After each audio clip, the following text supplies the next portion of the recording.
Coach Corey Wayne, and this is my video coaching newsletter. And the topic of today's newsletter is going to be the damage over pursuing does. Well, I've got an email here from a viewer, and this is like the poster child for why you should not be available 24/7. You should never get in the habit of somebody you just met and started dating, of texting and chatting with them all hours of the day and night.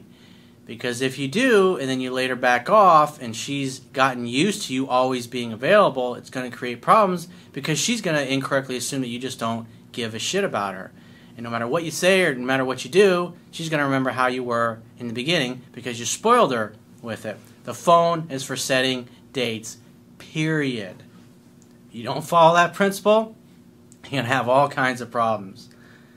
So I got a quote that I wrote, and then we're going to go through his email. And the quote says, "It's very difficult to change a woman's perception of you after you have over-pursued, over-texted, and acted needy while trying to date her, but being firmly stuck in friend zone for several months. If you are able to exercise emotional self-control and back off so she starts to pursue you and develop romantic interest, once she falls in love with you, she may start to complain and nag that she has to do most of the pursuing. This makes it almost impossible to find a healthy balance between pursuing too much, which turns her off, and not pursuing enough, which also turns her off, because now she will expect you to behave the same way you did in the beginning. Remember, as women fall in love, they want your attention all the fucking time. The phone is for setting dates, not getting to know someone. If you violate this principle in the beginning of a relationship by texting and talking all day long, later on in the relationship, she will think you no longer care when you don't do this. Besides, when you talk constantly via the phone, texting, or messaging, you're not going to have much to talk about in person on your dates, which makes things boring and awkward." So he says, "Hey Corey, I'm glad I found your work. Thank you for publishing your book and for all the videos you have made on YouTube." You're welcome. That's what I do. It's just my purpose. "After reading your book twice, and yes, 10 to 15 times, I know, I immediately stopped doing all the needy things I used to do chasing this one girl. Quick background. Single mom with 3 kids whom I love like they're my own." The thing that jumps out at me is that, because I know this guy dated her for about 3 months before they had all these problems, and she basically dumped him after she had originally blown him off several months before in friend zone because he was pursuing too much. This is part of his problem. He spent 3 months with this girl, but yet only found the time to read the book twice when he was interacting with her the second time around. Therefore, the book is not instinctual enough. And so there's going to be other little things that he's making mistakes on that he's not even going to realize because he hasn't read the book 15 times. It's just like Confucius said, success depends upon prior preparation. Without said preparation, there is sure to be failure. So he says, in the beginning, I would chase her by calling and texting every day. After work, we would meet up and make out in the car, but she rejected all of my date requests. She friend-zoned me, told me I'm too needy, and she wasn't looking for a relationship. I'm just not looking for a relationship. Another canned response that women typically give guys that they're thinking, oh, okay, well, if I just wait around long enough and keep pursuing her and pestering her like I see in the movies, then eventually when she is ready for a relationship, I'll be the guy because I'm the one that's there. What she's really saying is that it's not so much that she's not looking for a relationship, she's just not interested in having a relationship with you. That's what she's really saying. So she tells him that he's too needy, and that right there is really, that's a snippet that he needs to look at. In other words, you're too needy, you turn me off, and therefore I don't want to date you. I don't want to have a relationship with you. Because in her mind, she's dated enough guys that are like that to know that it just gets worse the more time she spends with them. That's why walking away and never looking back when you get friend-zoned like this is the best approach. He says, I was at 97% man. I'm striving to be a 3% man. After 4 months, she finally agreed to a date. After 2 months of dating, she said she loved me and brought up being boyfriend-girlfriend. So he says after 4 months, she finally agreed to date. So that kind of tells me that he might not have really backed off completely with this pursuing. With a smile on my face, I said yes. 3 months in, she complained that I never call her anymore and I don't text her at work.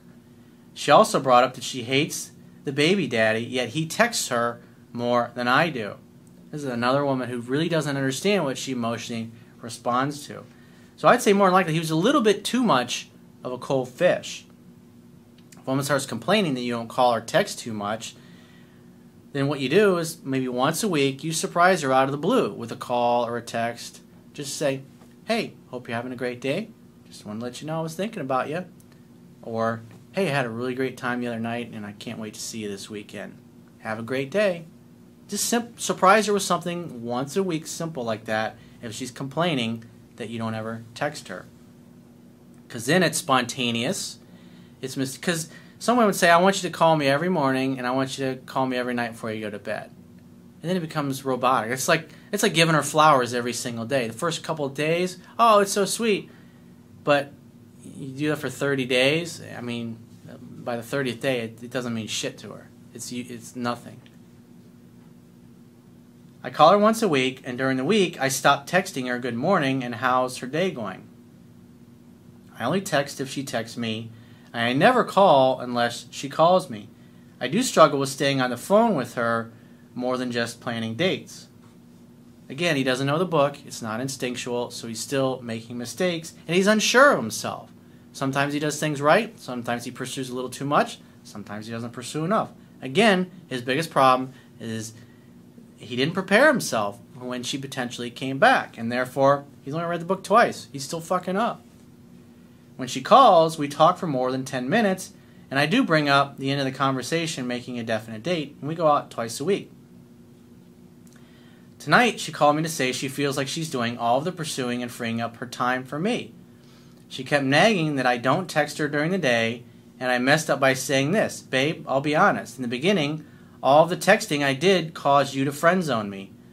I'm not trying to get friend zoned, but when I do have something important to tell you, I wait until I see you in person because I don't want to run out of things to say when we're on a date. Probably not a good idea to say something like that to a woman. Because she's trying to say, I want your attention, I want more of your time, and you're basically justifying to her why your behavior is okay and you're not going to change it. Again, it's not what I teach in my book, dude. And because you only read it twice, you don't know it, you're fucking up. She wasn't having it and said, before we got together, I would always call her, even if it was to chat. So she wants more of his time, and she's bringing up in the past how he used to be. But because he's too much of a cold fish and he doesn't know the book well enough, he's not able to adjust his approach and say the right things on the phone, and instead he totally puts his fucking foot in his mouth. Because again, he's not prepared. She broke up with me telling me it's because she doesn't feel loved. I know that's what she's feeling at the time, but if it weren't for your work, I would have probably been blowing up her phone now. Thank you for your work, because my mentality now is I still love her, and I'm glad I met her, but if she doesn't want to be with me, then I hope she finds someone that will make her happy. Well, I mean, she's being a little punitive by breaking up with you and dumping you, in essence to punish you. Okay, so you won't call or text me more? Alright, that's it. I don't want to date you anymore. Fuck you. So that's her way of trying to modify your behavior. So obviously I pointed out where you definitely should not have said what you said, and obviously I think you know that from what you put in your email. But at this point, there's really not a lot you can do. It's just, I would never call her or text her again, wait to hear from her. Because again, she's blown you off a second time. But you did better the second time around, but part of it is you spoiled her with the over-texting and the over-pursuing in the beginning. And because you didn't know the book well enough, you weren't able to modify and adjust your approach accordingly. In the end, you took it a little too much to the extreme of not pursuing enough, and you got dumped. And that's okay. I mean, this is how you learn. But again, you made it a lot harder on yourself by only reading the book twice. You started hanging out, having fun, hooking up, getting laid. You're thinking, great, I don't need to read this fucking book 10 to 15 times. I hate reading books. Or whatever the excuse was that you told yourself. And so you stopped reading it. You stopped focusing on the fundamentals because you were getting pussy steadily. She wanted to be your boyfriend. So you thought, hey, I got this. I'm on easy street. And I even warn you in the book that this is what will happen if you don't read it 10 to 15 times and you don't prepare yourself. So, I mean, I can only say the same thing over and over so many times, and it's like, if you don't want to follow, if you don't want to listen to it, you get the pain of a rejection. You get the pain of losing this girl for the second fucking time. But you need to read the book 10 to 15 times until it becomes instinctual, because this is going to be the result. It's predictable. Just like you set your fucking watch to it, this is what's going to happen if you don't learn the fundamentals.